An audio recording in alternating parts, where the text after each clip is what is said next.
Morning.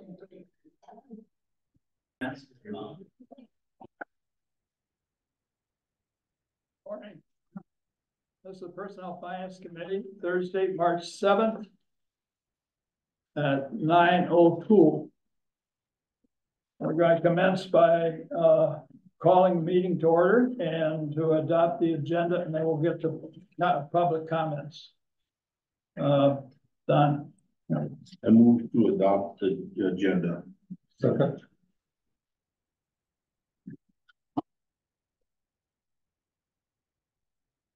Okay, all in favor? Aye.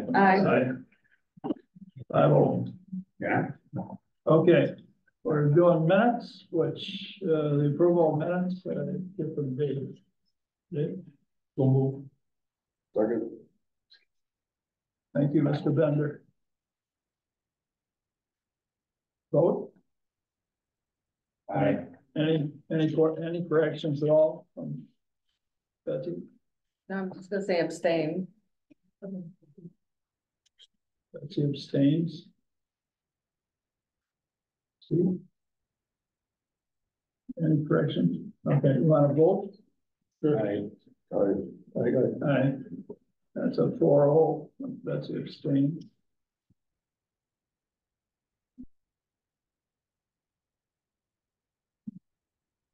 Okay.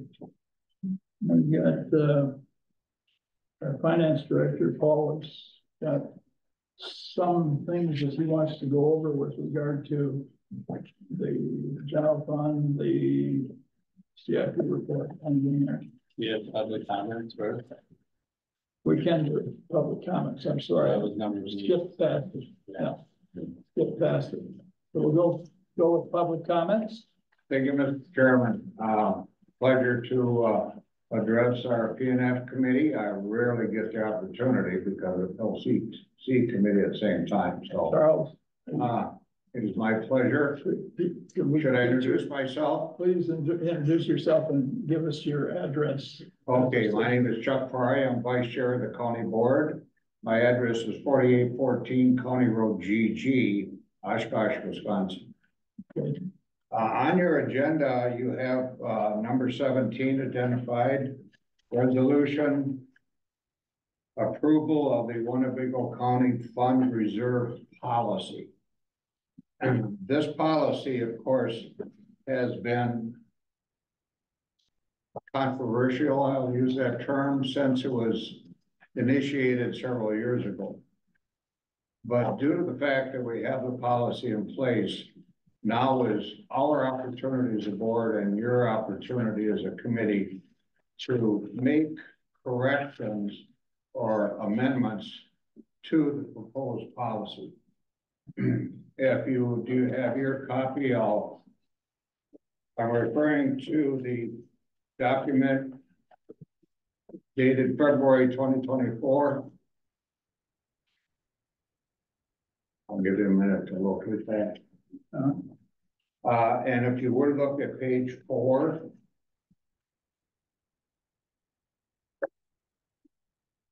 you have the funding of the unassigned, that's a new term we're using now, general fund balance will generally come from excess revenues, etc. My specific concerns is the stated as number 1. I'll read that. An amount to be appropriated to lower the amount of bonds, and we're talking about excess funds in general beyond the 25% that's being proposed, or contributions needed to fund capital projects. Of course, I would certainly support that, but I would like additional language or amended to read or apply to the tax levy.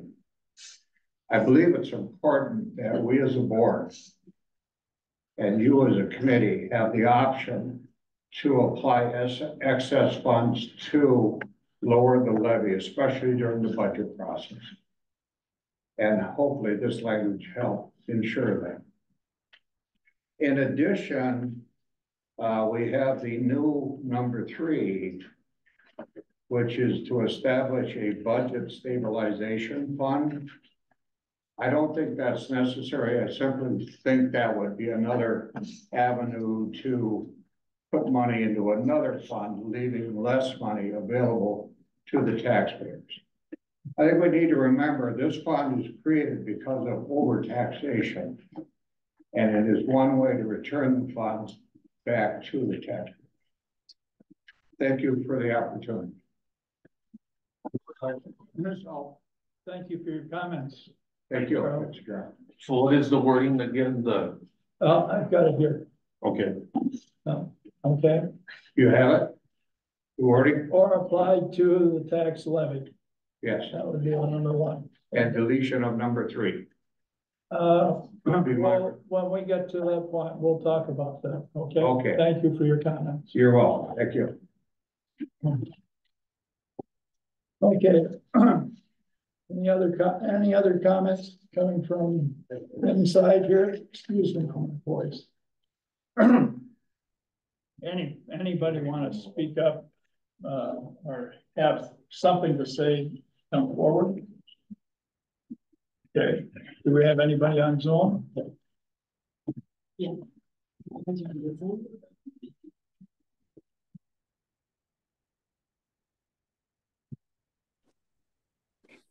Thank you, Chairman Cox. I appreciate it. I will be very brief. Vice Chair Fari brought up some of the concerns that I was going to mention. So I'll just leave it at that. Look forward to the discussion. Could you speak up, sir? Yes, is this better? I apologize. Yeah, give us your address and your and your supervisor district. Thank you. Conley Hanson, Supervisor, District 26. Vice Chair Fari addressed something that I was going to do on your item number 17. So looking forward to that discussion. I'm also looking forward to the discussion on the lease agreements. That's your item number 15. And also anxious to hear discussion on the resolution on number 9. Thank you very much. Appreciate the opportunity. Thank you for your comments. I want to get that here just a second.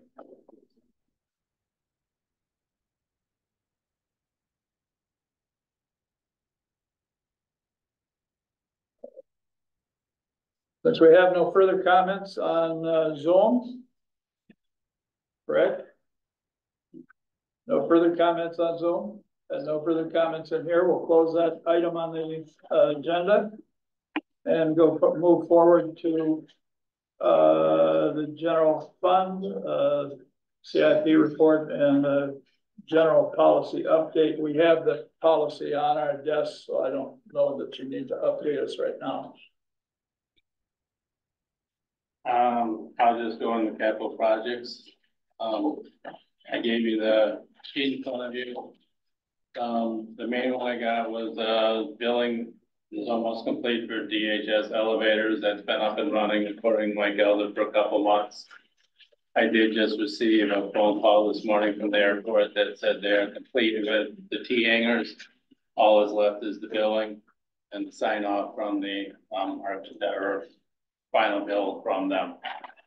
The ones I highlighted in yellow that say closed, they are going to be coming off of this report as I'm closing them projects, moving them into fixed assets and starting to do the entries for the auditors coming in. The auditors will be here Monday, so I have some questions for them on capital projects and some of the things we are doing. What we're doing is correct. I just want to do it as we start projects. That's when we actually assign a project number and designate funds to it. Otherwise, we have them all designated for the year that the board has approved the funding. So that's what I have. There's probably 2 or 3 other ones I'm going to try to get closed before we close 2023 with the auditors. I'm just working with certain departments that want to leave them open right now for the last couple of things they think they need to do. But that's all I've got on capital projects for now. Any questions? The boathouse, is that closed out? I don't see it on here. What else is in the capital project is capital outlay. Doesn't ever put on the capital project list, I could never bond for it.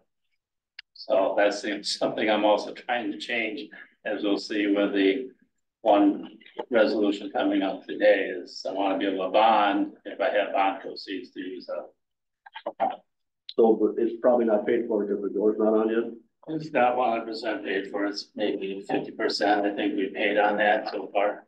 Yeah, I think he's waiting to get his barge up here to put the door in, so. Else? Any questions? That's it. Done. Okay. Anything else? No, Okay, let's move on to, got a pretty full schedule here. We'll get to the business items. Elsie, would you take the first item, please? First item is the tax, rem tax, and that would be with, Amber Hoppa. She's coming to give us a presentation. Good morning. Good morning. I'm here to talk to you about establishing values on 3 of the foreclosed properties we took back in October. One of them is notably known as Whiskey's Tavern. And it's in a pretty dilapidated state. So with the item agenda report, I did include our expense sheet on it that kind of shows what we have vested in the property. Currently we're at a little over 50,000.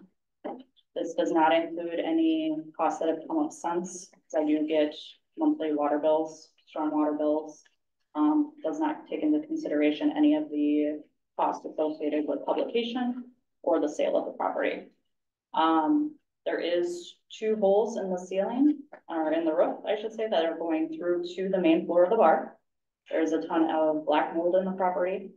I've gone through with the city as well as a few different investors. There is quite a bit of interest in it.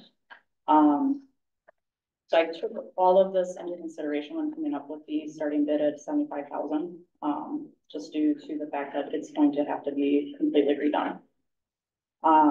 The other 2 parcels are in the city of Amiral, owned by a woman who had passed away. So it stood vacant for the last 5 years. And we had some pipes burst in there a few winters ago. So everything's shut down in there. There's water in the basement. There's some foundation issues. So I did take a realtor through that one. It is a very dated property. He did say that it's going to have to be kind of completely redone due to bringing it back up to code. So the wiring's all copper, which is pretty ancient. The lot behind there, she also owned, and I'm not gonna pursue selling them together because technically any of the adjacent owners could extend their yard. And that one I kept pretty much at the assessed value of 1,000 because it's just open, vacant lot. It's just landlocked, so you can't access it from the road. 3 for questions. Is it in probate at all, the property? No. Her son lives out in New York and walked away from it, and there was no probate opened for the estate. I was at the facilities meeting and they wanted to know, do we actually get somebody to appraise these before we put a price on them, or do we just guess at the price and do that ourselves? We more or less guess. I did meet with Bill from First Weber at all 3. Well, the 2 Armor properties are right next to each other, but I did meet with him and he did go through and give me kind of a market analysis on both properties. Whiskey's did come in fairly high at a little over 100,000, but he did fully expect us to take a loss on it due to the condition of the property. I know they're currently working on like an appraisal policy for the county, and because if they sell for more money than we owe, now we have to give them that money. So we have to make sure we're doing our due diligence and not selling it too cheap, because they could basically come back after us and say that, you know, we sold that for considerably less than what the value of it was. And without a real appraisal, I don't know if we're covering all of our liabilities. Okay. Any question? Betsy, you've got any questions? You're real estate. Oh, well, if it's $1,000 lot, you don't wanna do an appraisal, because that'll cost more than half of what the lot's worth. Well, I mean, if you do an official appraisal, I mean, that would be I'm kind of, thinking more of the whiskey bar on Oregon. right, it's It's got still, holes in the ceiling, I mean, but they put a back I mean, that's gonna be, wing yeah. on there that was probably $100,000 several years back, you know, and I just don't wanna see somebody come back after us and say we sold it, it's on the tax roll for $150,000, I realize there's mold and damage to it. Usually, I mean, it's to the person who's purchasing it, the buyer, so typically, right, it's usually to the buyer's Right. detriment if, they come in and they could do whatever they want, and then if they're getting a loan, I mean, they're gonna have an appraisal anyway. Right, I don't think that we'll get a loan on that building, it's got holes in the roof. Right, exactly, well, it won't, exactly, but, I mean, this is, Cash and, you know, I'm just saying. I don't think anybody could come back like that, I mean, I've never heard of that before. I've never heard of that. Yes, I just want to point out that in the appraisal policy that the facilities committee talked about, they specifically had an exemption for tax deeded properties. Given the state with Tyler versus Hennepin, the United States Supreme Court decision that Supervisor Bender was alluding to in terms of if you are owed, let's say, $10,000 in back taxes, and I know we've talked about this, and the property sells for $20,000. The United States Supreme Court said that extra $10,000, at least at the beginning could not be pocketed because it was an unlawful taking. So I think that's what you were alluding to. But in terms of this appraisal policy that facilities has been wrangling with, one of the specific provisos is that tax deeded properties are exempt from it. Okay. so you're assessing the value rather than appraising the value. Right. And that's where we're at. Okay, any other questions? None? We'll take a vote. I'd like to make a motion Make a for, the resolution to approve values on in-realm tax deeded properties. Thank you, Tom.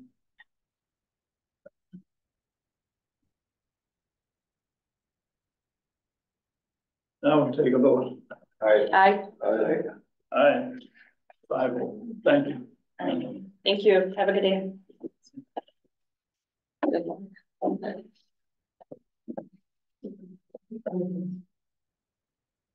Well, I don't think this is. We're on item 2, and that would be the sheriff. Good morning, John. Good morning.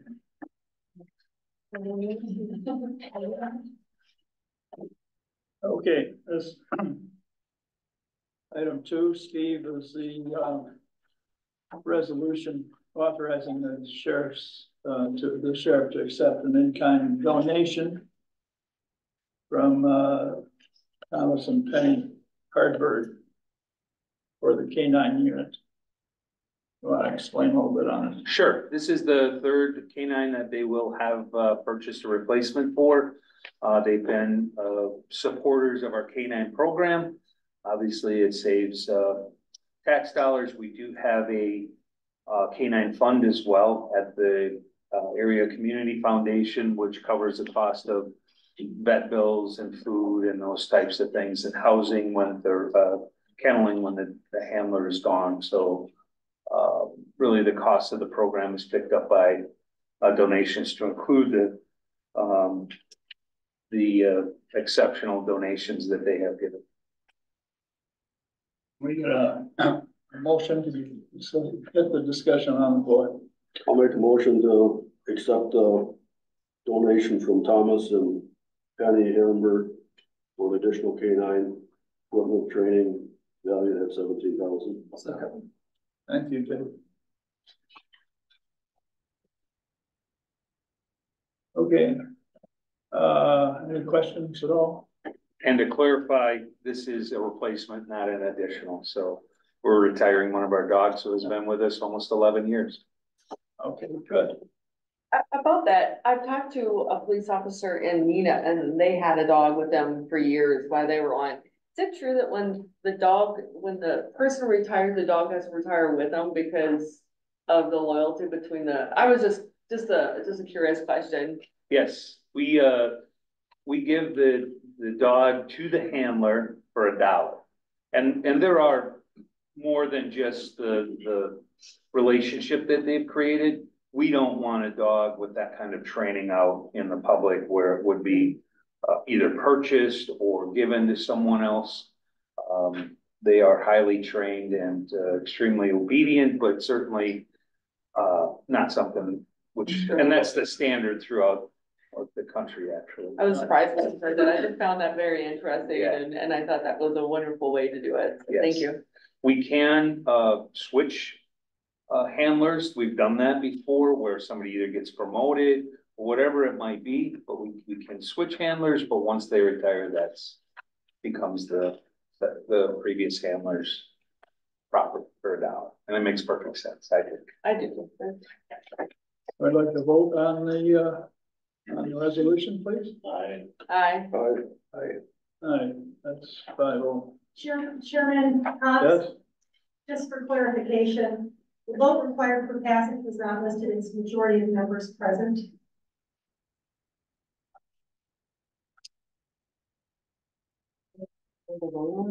that's not on the resolution you're talking about. It's not. That's correct.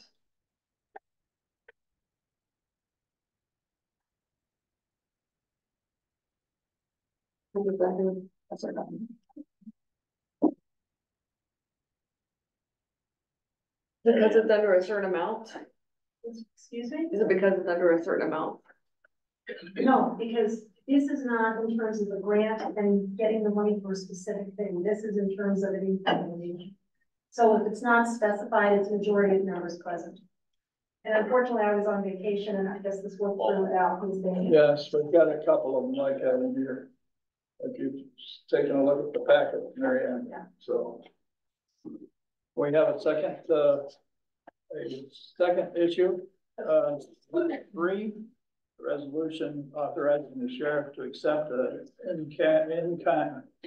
accept a cash donation of $3,500 from EAA Air Venture.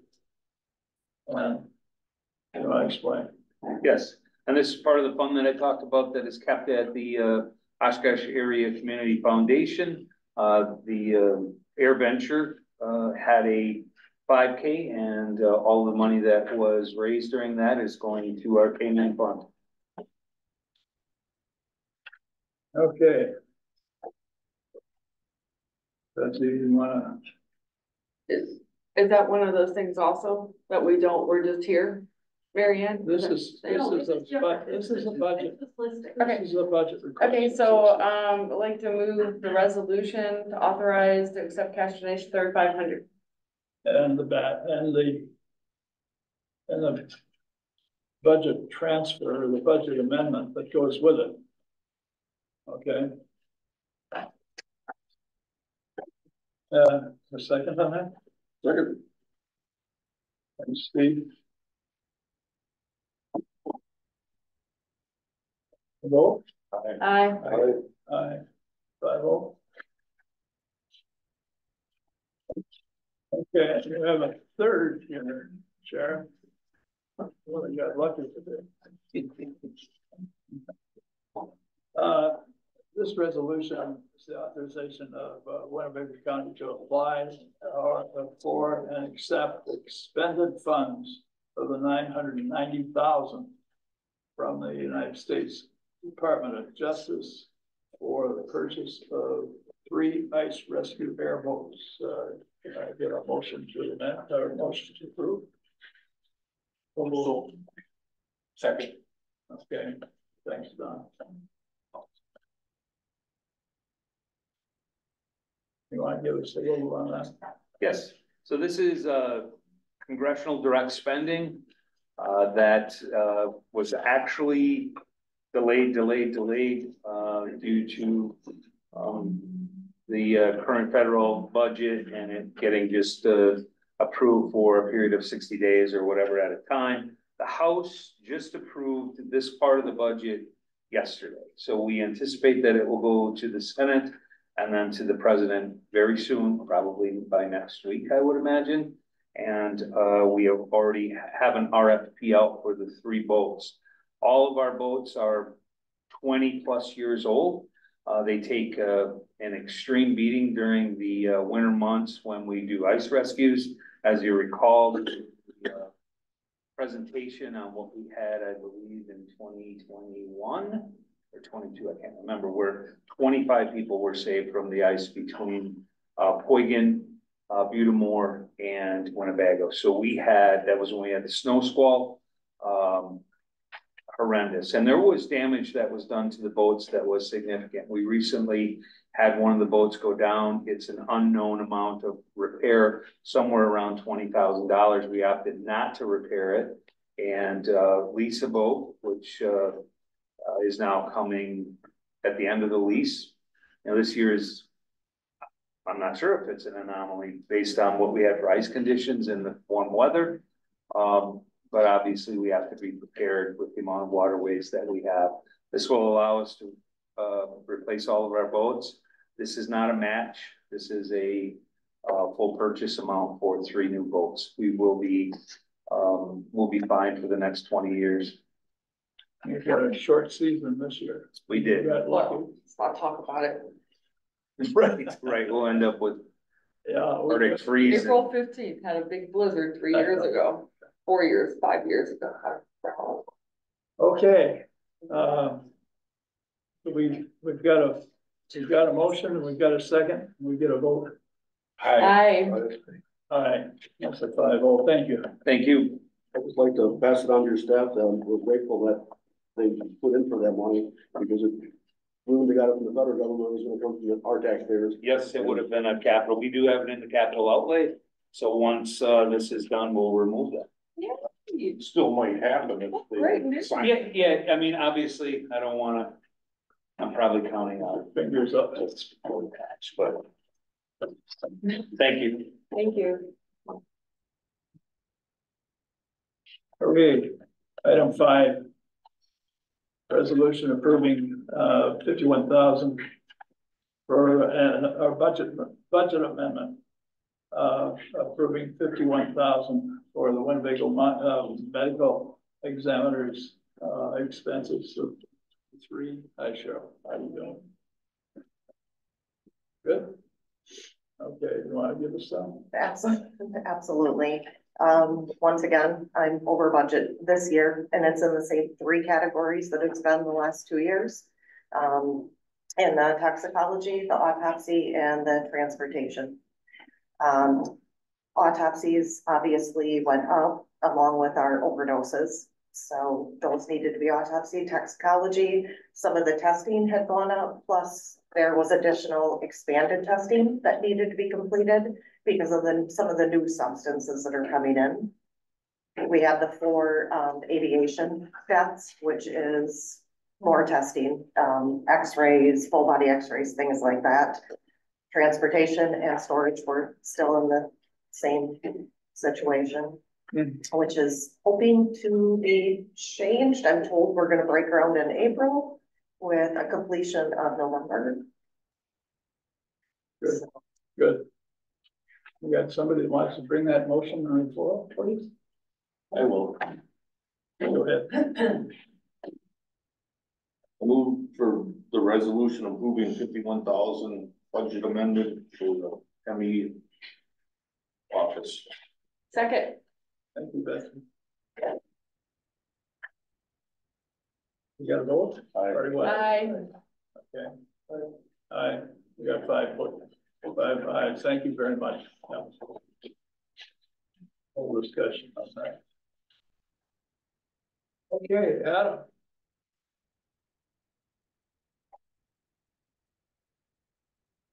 Couple here for you.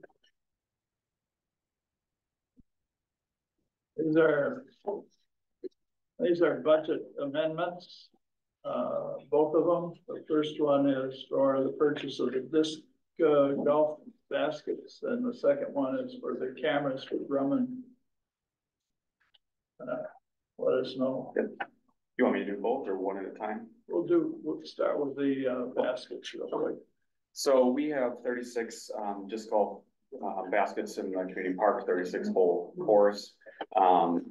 2 years ago, we changed out the signage, moved some Ts around, according to what the users are looking for. We were looking to take a unique approach, with this particular part of our master plan for the community park was to finish the disc golf, course. And we're trying to take a unique approach by selling our existing baskets and then using those funds to purchase new baskets. So we've been working with the disc golf users. Obviously they'll have to go out, so the whole public can bid on them. But there's a lot of interest from the user groups themselves because they'd like to put them in their backyard. They've maybe been at the community park for, 10, 15, 20 years playing on the course. So we'd like to basically try to fund our baskets by selling our existing ones, which will require us to sell them and immediately remove and switch out with the new ones. So we're looking to basically add the revenue and add the expense to match. Okay. We want to put a motion on the floor for the disc baskets. I'll make a motion to purchase park disc golf baskets for $5,400. Second. You betcha. Okay, before we go to vote, I think we. I have a question, then I'll ask. What, why was it 3-1 voting? I don't know, Steve, if you were the ones, I don't know. Yeah, they were doing it as a fundraiser, and I just have a hard time for a fundraiser selling our stuff.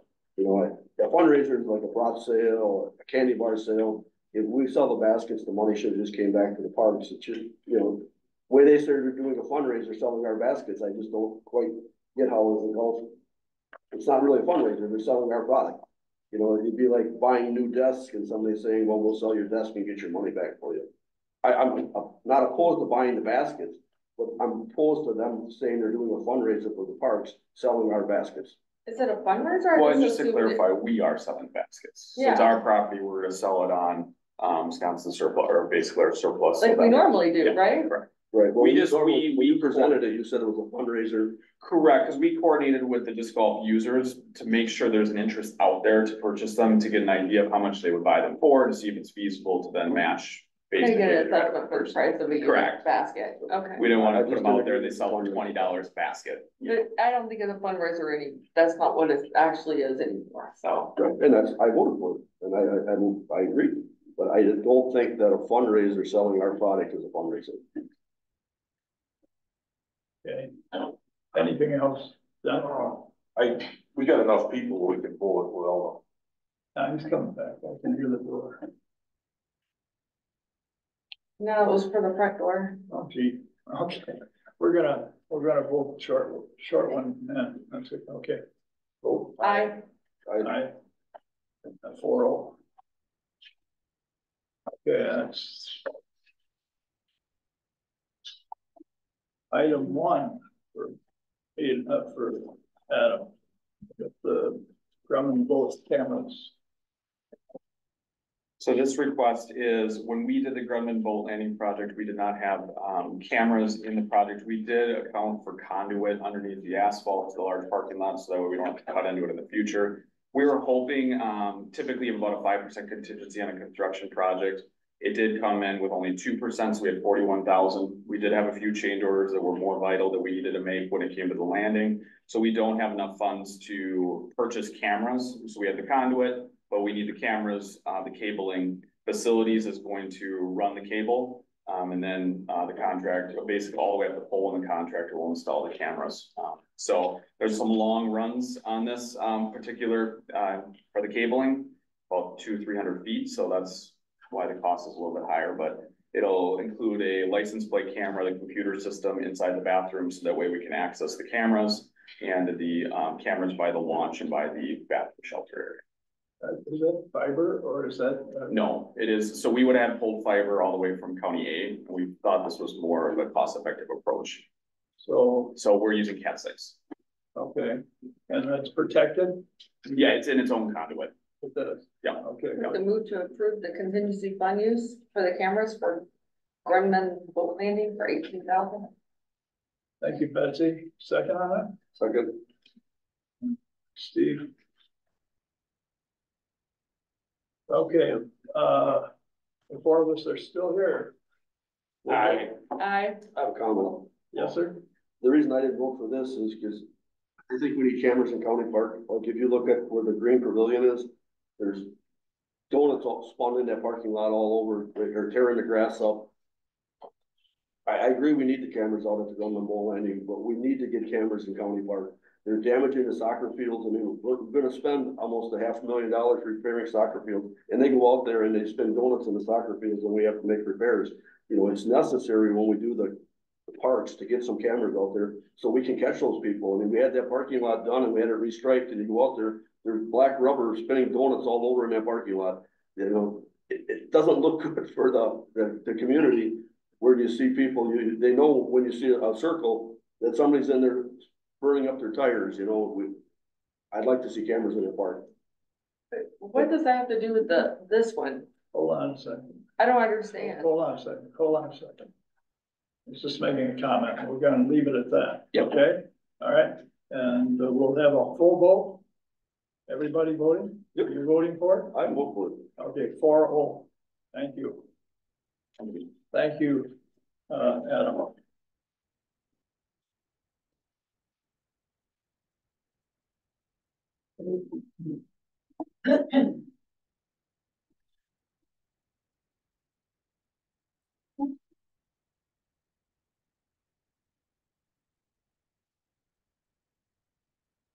Morning. Good morning.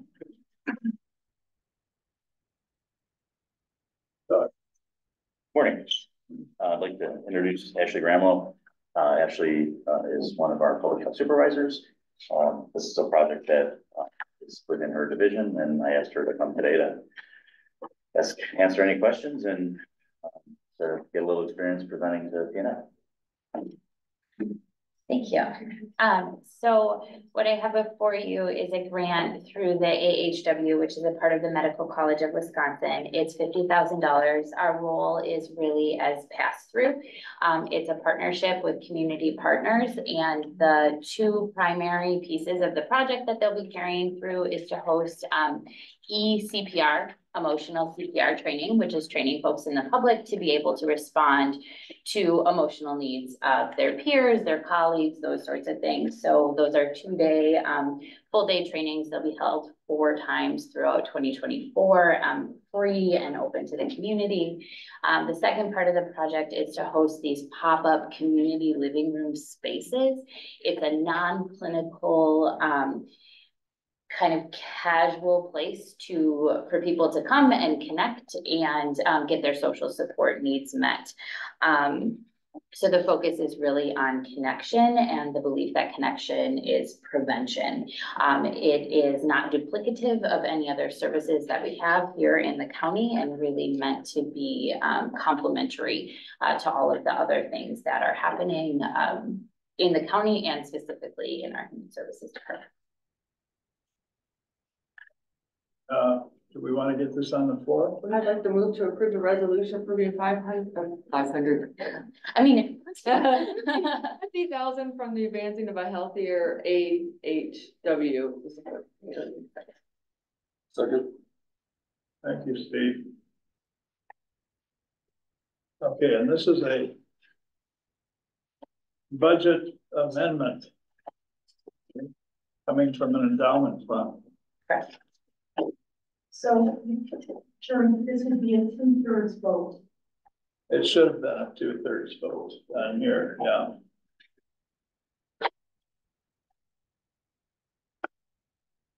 Okay, we can have a vote. We've got it on the floor. We're gonna have, you want comments first? Anybody have comments? Thank you. Okay. Have a vote. I 4-0. Thank you. Thank you. Doug, we want to save you for a minute here. You bet.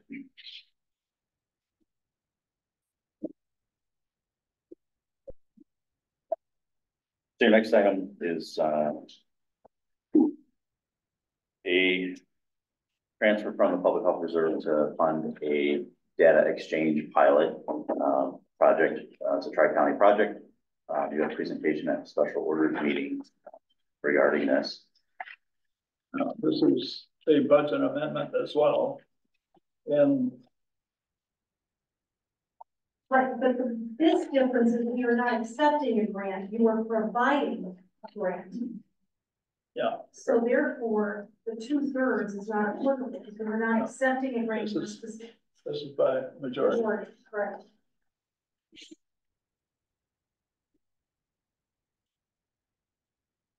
And with me this morning was Jason Schulis, the executive director of the Fox Valley Data. I'm getting to know him very well. Yeah, hi.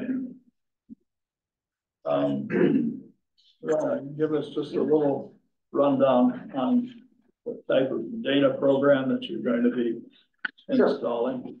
So the Fox Valley Data Exchange is a tri-county effort to make data visible and easy to find in our community. So it's a publicly available database that will launch likely in the first half of this year. It will also have a back end capability to take local data, make it visible, and also to do analysis for the community. It helps to save costs, helps people from not having to scrounge around looking for data because it's all in one place. It makes it easy, gets everybody on the same page, and makes it a public good that anybody can use to make better decisions in the community. And you've seen this in action, right, Doug? Definitely see this as an asset. We spend significant amount of time looking for data. As I mentioned, that county board, we probably spent a couple of FTE just putting together a community health needs assessment to pull all that data together. This is, available to the public, so they'll have a way to see data like they've never been able to access it before, because they won't have to figure out how to download data from the census or make data agreements with other organizations. It'll just be there. So, dozens, hundreds of indicators that the community and our community partners can use. And we were just talking this morning about some of the questions from the meeting, and Ashley and I had talked about, overdose data. And, back in 2020, there was really a concerted effort to try to pull together data related to overdoses. So hospital data, law enforcement data, coroner data, all into one place. And ultimately, that project was abandoned. It was just beyond what we could do with the staffing that we had. And, a project like this takes a chunk of the work out of that and helps us pull those data pieces together. Hopefully helps us create dashboards that we can start to, see more information, more real time, and helps us hopefully, generate some actionable, items from that data. Thank you. Can we get a motion on floor? I'll make a motion to approve $300,000 from Winnebago County Health Fund balance to provide a grant to build an online community database, public community organization, government, school departments. Second, anybody? Anybody? Second on that? No. No second. Huh? I'm not seconding. Okay, we don't have a second, and that resolution's gonna die for lack of a second. So it would be helpful to understand what the second is for, what the rationale is for not wanting to support this. I can give you my raise. This page for me. Right here. Thank you. It's socialism. That's the reason. For me, it's the money stuff. I need to see the commitment from and I wanted to see a Excel sheet. I wanted to see where the money's actually coming from, and then the comment that was made about we give 300,000. Well, say goodbye to your money. That's pretty much what did it. I love the project. I need to know where the money is, because that's 300,000 my taxpayers' money that I represent. So I just need to know that stuff. And I also suggest that you read the book from William Federer on socialism, because it'll help you understand. It's an excellent one. Okay, we're gonna have to go on to the next. I'm sorry, Doug, didn't gonna work.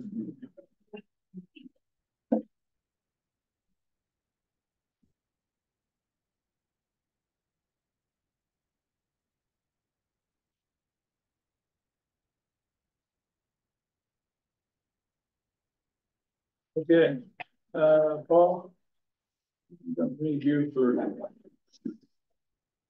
the transfers for the contingency fund, various pay increases we don't have. Okay, so when the 2022 budget, 2023 budget was done, in 2022 passed, there was $2 million that was put aside for labor contingency. That $2 million was everything you have heard throughout Director Collar and Abach as far as the changes in the wage categories and the class and the raising of the tiers of the brackets and then the raises for the county. So of that $2 million that was budgeted, 1.645 is what is being used of that contingency. And we wanted to show the whole page, which was Schedule A, which I included in your packet, which is a listing of each department, and it shows which ones are over, which ones are under. So I wanted to show the 1.645 is what's being used of the 2 million that we had set aside. What I also wanted to point out was also why I included Schedule A was when you look at the revised budget, it is 96.2.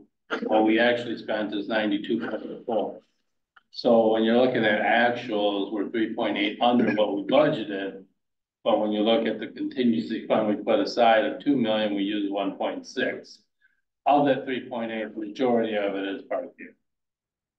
They could not get people hired and we could not service a lot of potential residents. So the revenue is down along with their wages being down. So they still are better off than they have been in many years, but they still have used tax levy this year.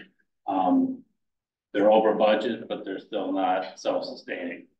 So I kind of wanted to wrap all that up along with the labor contingency funds. So if you have any questions on that. You want to get it on the floor? That's just a budget transfer. So I move for the resolution to approve the budget transfer of $1,645,997 from the contingency fund to various funds. Second. Thank you, Betsy. Any questions? Yes. The corporation council, yes. I know, again, under the vote required for passage, that's incorrect. It should be 2 months of membership. You gotta stay longer at night or come in when you're not, when you're on vacation. They're planning against you. You want to vote? Aye. Aye. Aye. Thank you.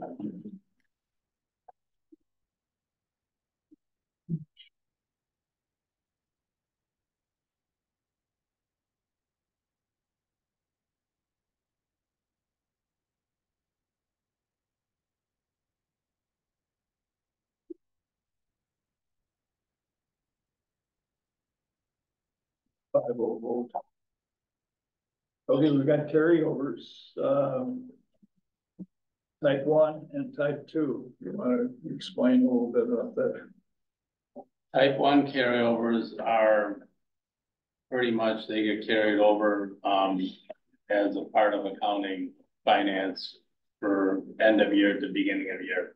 Them are purchase orders that have already been committed and contracts that have already been signed. So them go forward as from year to year going forward. Carryover, that's type 1. Type 2 carryovers are other things that money was appropriated for 2023, was not spent at that point. Departments have asked for that to be carried over from last year because they were not able to get that done or spend the money to get them items taken care of, and then there's the whole list of type 2 carryover. So roll over prior year appropriations. Yes. Okay, we need an amendment, or pardon me, a motion for type 1. Somebody, Do we need that, or is that automatic? I thought the resolution was only type 2, or is it both? no. We buried them. We don't have a resolution. No, that they It's not a resolution. I think the agenda item report says motion to approve the type 1. I think the type 1 are informational for the committee. Type 2 could be approved by the committee, personnel finance committee, but don't have to go to the county board as resolution. So there's no resolution.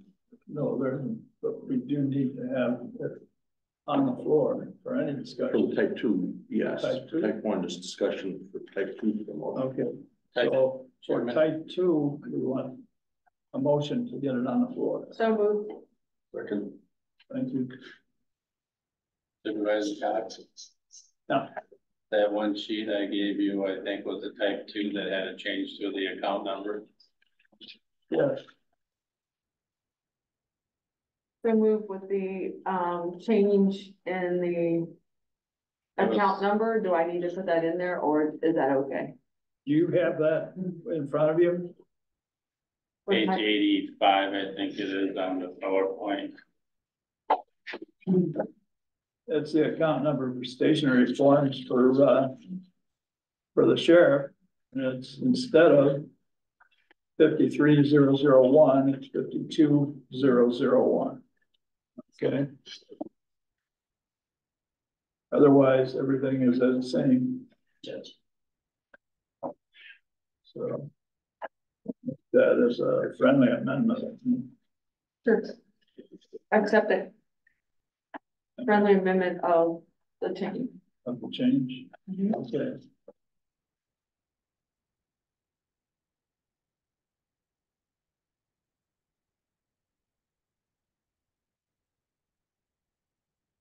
I have a vote. Aye. Aye. 5-0. Easy peasy. So that's Boy, when I was doing this last year, I got a lot more. Let's move there. It's Paul.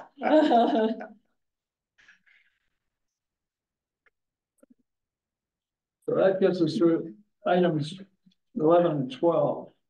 But the 13 is a budget transfer for the unassigned general fund for the amount of 266,400 for the highway department.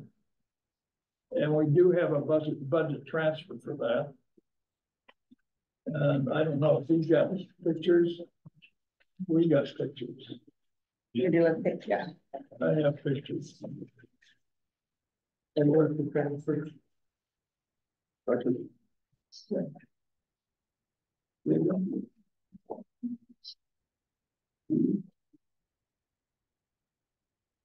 go. The job has already been done, from what I understand. Yes. So the transfer itself, a secondary thing just to make things right. Okay. So the money is already moved over, and we're gonna have a vote here real quick.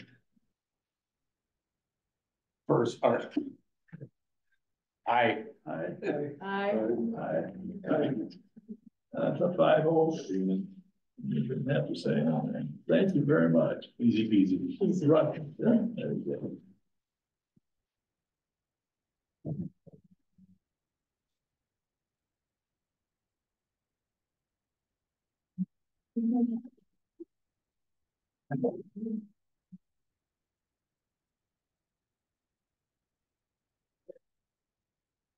Yeah. You feeling okay? Oh, doing good. There you go. Keep the ball rolling. Mr. Elder is here to do item 14, the additional funding for the capital improvement project for the office configuration and the mold remediation over at the highway department. So you move to Second. bring it on the floor, Betsy.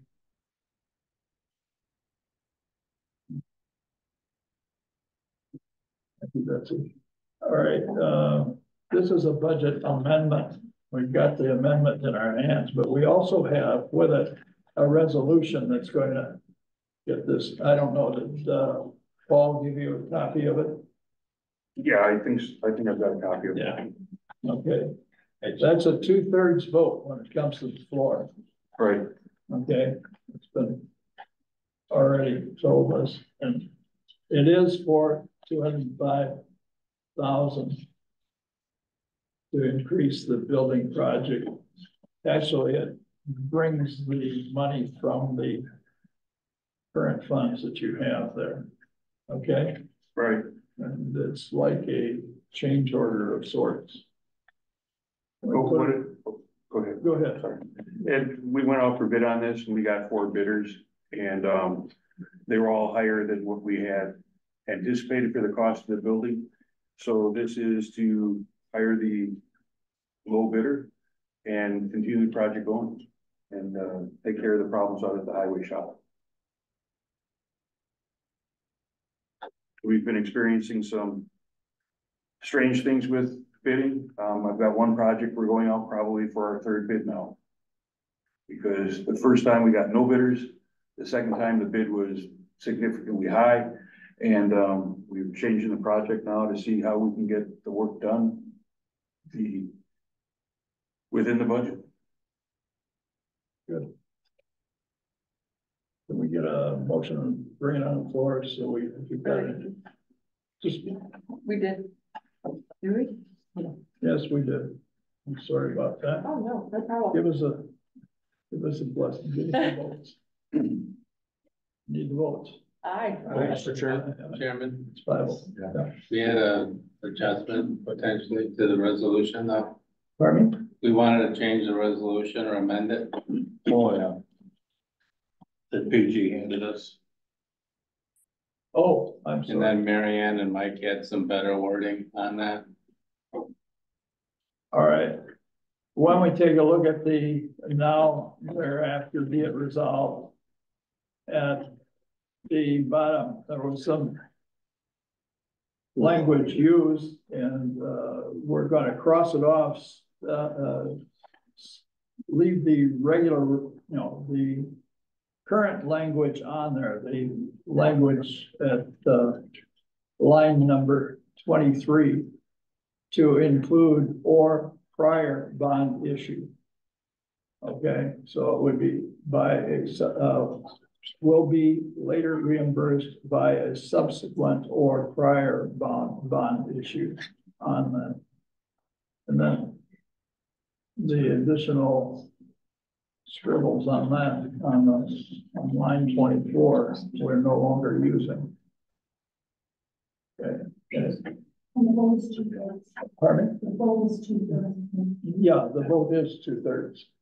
So we wouldn't want, that'd be line 33, we wouldn't want the majority members on it, so.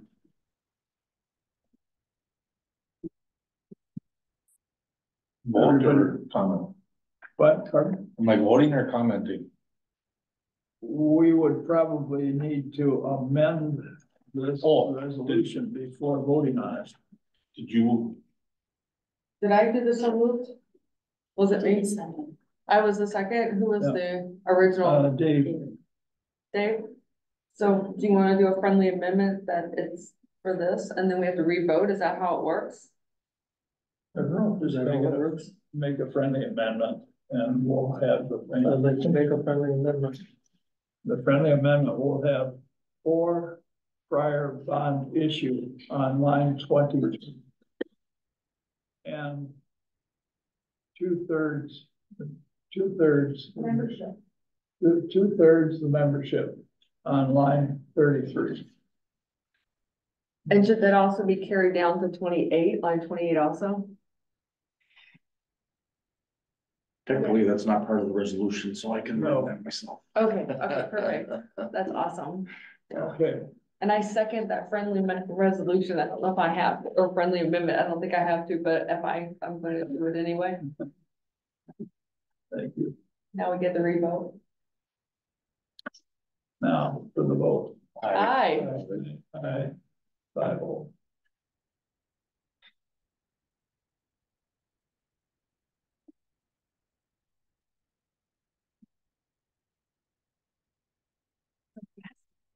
That's it.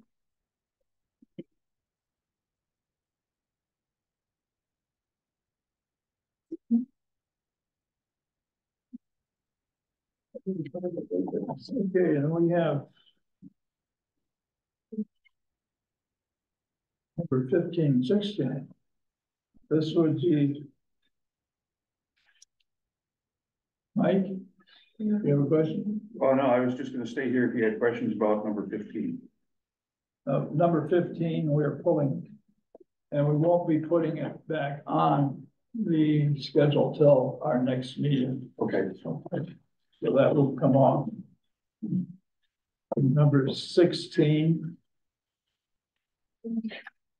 Do we have a quote on the bids or physical note on number 16, which is 38.5 for the procurement processors? You have that? We have, Yeah, do you have the quote or the physical note or both for number 16? for number 16, this would be a contingency fund use. So under 40,000, so it can be approved by personnel and finance. So there's no resolution, there's no fiscal note. This would be to establish a budget. We would then go through a competitive process to select the software. So we don't know the exact price. We got some information about what's available On the wall right now until we find a price or till we get a quote. We can't get a quote until we have a budget, so we have some budget approved by this committee. Gotcha. Makes sense.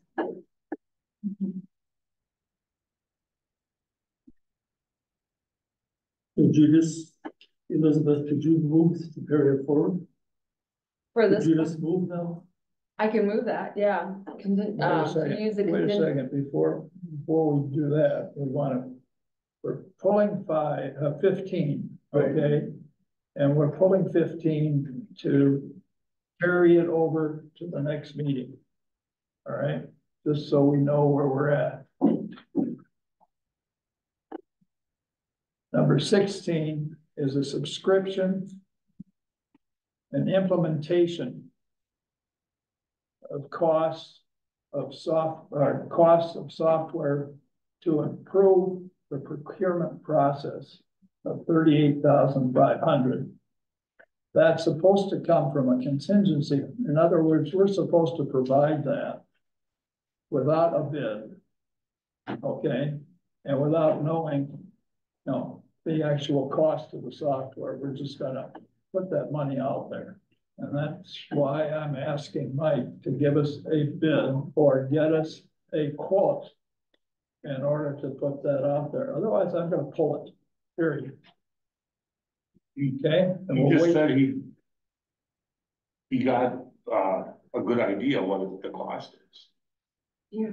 Correct? Yeah, we looked at 3 different software packages and got pricing, but we don't have a bid because we don't have a budget yet. Yeah. So obviously we have some information that this will be enough. Well, why don't we have at least the quote for the bids? Whatever they give you.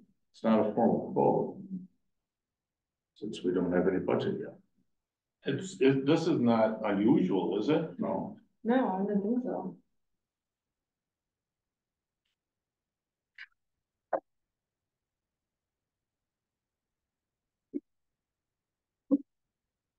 Go ahead and put it out there, Betsy. Like to approve the contingency fund used for the subscription implementation costs. Second. Let us know what it costs. Sure. So when we put it into our contingency, we've got a final total.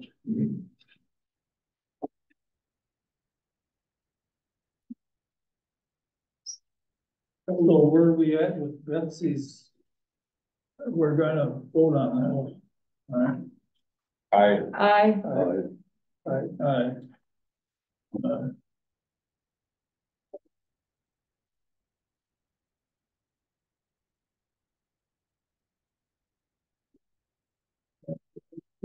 Item 17, which is the approval of the resolution for our reserve policy.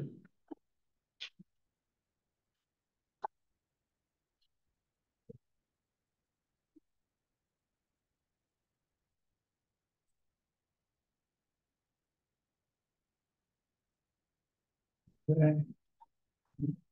We want to bring it to the floor. Do you want to start this discussion, start discussion on it first, and then we bring it to the floor? However you want. For the commendation you're talking about? No, this is a resolution to approve the Winnebago County Fund Reserve. Number 17, Dave. All move to approve it. Second.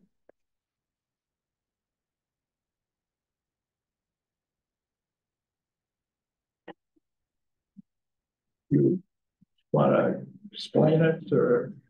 Okay, this is the third time, this has come before P and F. This time we have agenda item for it along with a resolution. I did go through this with, Director Collard. We did move, I did include a changes, document along with the final draft. And then I did also go through and make another change because I talked with Supervisor Cox on a change that he wanted in there, the policy. So we went forward, I talked to the executive on that after the change and he was okay with that. So basically when I started looking at the fund reserve policy and originally when I looked at it, the 2020 model only talked about the unassigned general fund for the most part. Didn't talk about too much of the other funds in Winnebago County. So as I started digging into this, I found out we had like 30 some funds all over the place and they're unassigned, they're assigned, they're committed, they're, non-spendable. Delinquent taxes would be a case of that. So I wanted to put together a document that was more inclusive of explaining what we have in Winnebago County as funds, which we have the general fund, which is the main fund that is being used for the budget and for most of the departments. But then there are also Parkview Health Fund, Airport Fund, Highway Fund, and I'm forgetting. Solid Waste Fund. Solid Waste Fund. So there are them funds. There's also a debt service fund, a capital projects fund. There's also internal service funds, which are for dental and health, property and workers' comp, and so forth and so on. There's also special revenue funds, which are our spirit fund now, opioid fund, and neighborhood improvement fund. So I tried to give a definition of what all the funds are with a calculation of looking at the unassigned and assigned general fund of where we should be. Because when I talked to both, not both, but all of, I talked to Baird, Justin, who does the bonding for us. I talked to GFOA. I also talked to Kerber Rose as a consultant. So I talked to many people on this policy. I kind of looked at what GFOA does as best practice. I also tried to incorporate some of the things that Wisconsin State has done as far as their budget policy. So that is why I added in a budget stabilization fund or part of that in this document. So that is trying to come up all inclusive, looking at it, coming up with a mathematical calculation that made sense, that can be repeatable.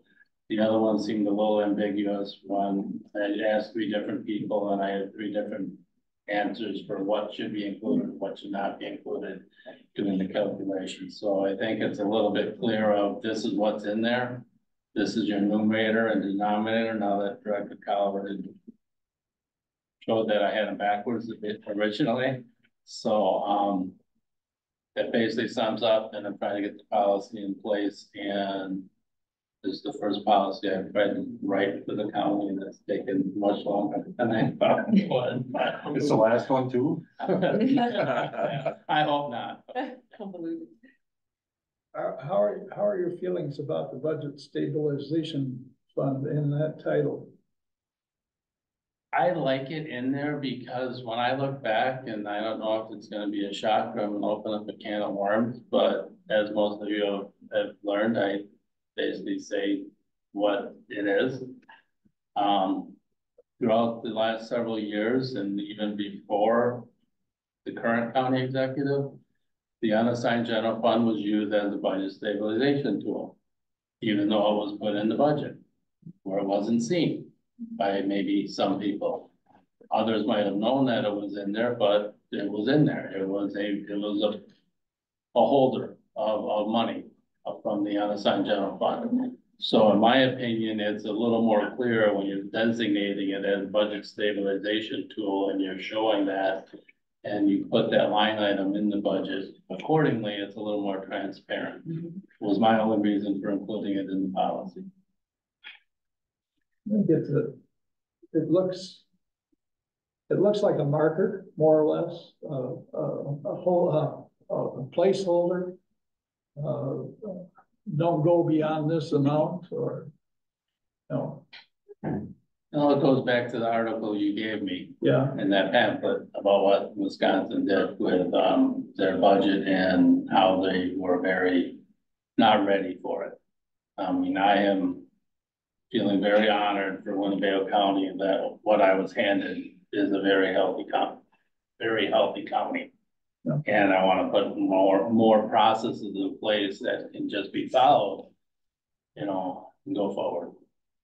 We look back to the state and we take a look at, back in the times of Doyle and how we were, in deficit spending. And we look at how since Walker came in and as we move forward, how that grew and how they stabilized their accounts. They made some other changes, but granted, they're very stable now with the budget. They hold that place open so that they can afford to do other things. They got a ton of excess money.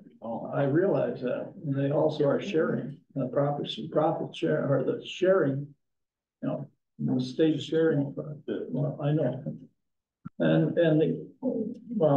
Anyway, not to get into all of that. I think the stabilization is an important thing. I think we've got to look to things that, like inflation, like recession, and those kind of things. Those are bad words, and we don't want to get to, to a point where we have to depend on the stabilization program to carry on and take care of the budget or the levy and whatever else. We can't be holding back too much, but we do have to have something in there for, for the rainy day, more or less.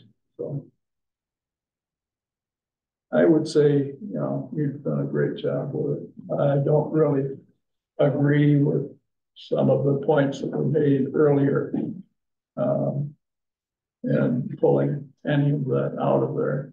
I think we need that in there. So that's my view on it. But you're the committee. You're the ones that are going to vote on it. And I want to make a motion. Yes, you do. Okay. I think we already did that. I think we Yeah, did. we already did the motion, Yes, yeah. we did. We're We're in gonna vote discussion. on it now, but I want you to state your opinion. Question. Yeah, go ahead. So why would we not have it, like Supervisor Farley said, applied to the tax line or applied to the tax line? Why would we not have that? What's the negative of that? I don't know a negative. I will default to Director Collard has an opinion on that, but if we have the budget and we have the tax levy, if you don't have the budget to spend the money, then you have it. We've been decreasing the tax levy for the last several years. So I think that is just being done as a practice for the county. Putting it into policy, I think then potentially limits you, but I'll default it. You got more insight and more. It's an or, you know, it's not saying it's gonna do this, it says. Yeah, if it's optional, I don't know that I'd have a problem with doing that. I don't know if it's necessary, just because the way I would look at the budget stabilization fund is that would be used to or reduce the tax at the county board's discretion. You know, if they feel that's what a stabilization fund might be used for. If the levy's too high, or if we have too many excess funds, we apply that fund balance in the next budget. You know, that's how it would have to happen anyway. And we apply general fund unassigned balance to the budget every year anyway, because there's always some more fund balance created by inevitably departments underspend their budgets. You know, they don't want to go over, so they sometimes have to budget for things that don't happen. So it's something we're already doing. So yeah, we absolutely do that already. And the board certainly always has the option to reduce the tax levy, whether it's tied directly to this policy or not. You know, so I think you could either say the budget stabilization fund is the tool we use to reduce the levy, which I think would be a very accurate way of looking at it. But if you prefer, say up front, we could use this to reduce tax levy. I don't think that would have any, you know, any problem. So Supervisor Farley can bring this up Question. at the county board. Sure. Can I ask Go a ahead. question from that, because that brings Look to something in me. my head now. Prior to, like, you and how we're doing it now, and after you, is this something that had been practiced or could be practiced? So I guess my point is, that's how we do it now, but prior to you, were they doing it that way? Did they need that or, do you know what I mean? And then after, because you're retiring, which I hate to see. But you see my point, it's like, is that something in there that we should put in there and or but, or is it something that is just practiced throughout no matter what? Does that make Since I've sense? been here, every year, the board has applied some fund balance, some unassigned general fund balance to the budget. All right. Does it reduce the levy in every case? No, because we're usually taxing at the levy cap for total dollar amount. But it's always been understood, certainly my impression, that the board understands it has the ability to lower that tax levy, chooses to it. So there have been certain years where we haven't. A couple of years ago, which year was it? 22. We left a little bit out. We taxed a little bit below the cap, you know, to provide a little bit of extra in case it's needed for some developments with the state calculating our levy cap, for instance. Here we had to pay a little extra because we had miscalculated that. So I don't know if it really has a practical impact, except it's more maybe a clearer understanding. And I think either way provides a little bit clearer understanding to call it a budget stabilization fund, or just put it here, we can use some to reduce the levy. But I think it's always been understood the board has authority to do that regardless of this policy. That's really, the board makes the final decision as to what they want to put into the budget, what they want to take away from the budget. Absolutely. And we are giving back, we're giving back the dollars, but within our tax levy by extending where we get the money from and what we're doing with whether it's contingency funds or whether it's, you know, the stabilization fund or the undesignated fund, as we call it. Okay. However, we balance the levy out across all of the departments in some way or another. So we reduce the taxes in the end result is that the people of Winnebago County get a reduced tax load when it comes to what the county has to take from them or give to them at the end. I'm just worried about, I just wanted to make sure we need to have that and or for future boards. That was it. So if you don't think it's necessary, I won't mess with it. I'll just let Ari do it when he pulls up. But yeah, that was my only concern. Yeah, I just don't think it's necessary. Pretty clearly, it's not, in my mind, necessary. It's more a political statement that, yes, we are keeping the taxpayers in mind. That's the way I would see it, so I don't object to it either, but. Okay. So just leave it the way it is, as far as I can see, and if they want to take and put a statement in there, either or, they can do it at the board level. So, Hi. Aye, 5-0. Then the board. Thank you. We go to accommodations and the claims. And Betsy, would you take over on the resolutions? I would like to move the resolution for accommodation for Vicky Edgel and Lara Stark. Thank you, Dave. Steve.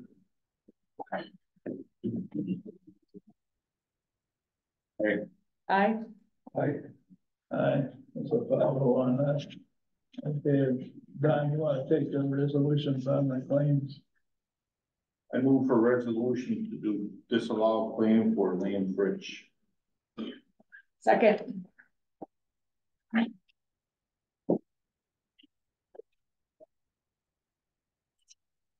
And the claim for Colorado. Do we vote on that one first? Or? Well, we can. Aye. 5-0 on that. I move to disallow claim for Dan and Paula Rabideau. Second.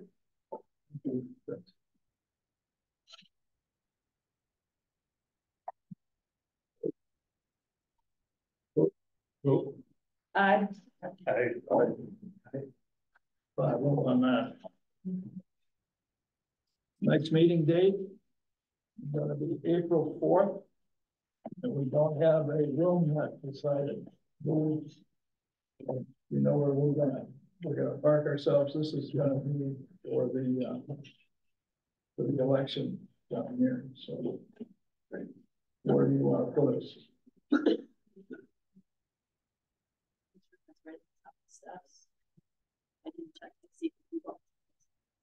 Got a small agenda. We'll go into 119. If we got a large agenda, we go up to the 4th floor. All right. You'll know by the size of our agenda which one we're going to. All right. So April 4th. Second. Skip the second. Aye. Aye.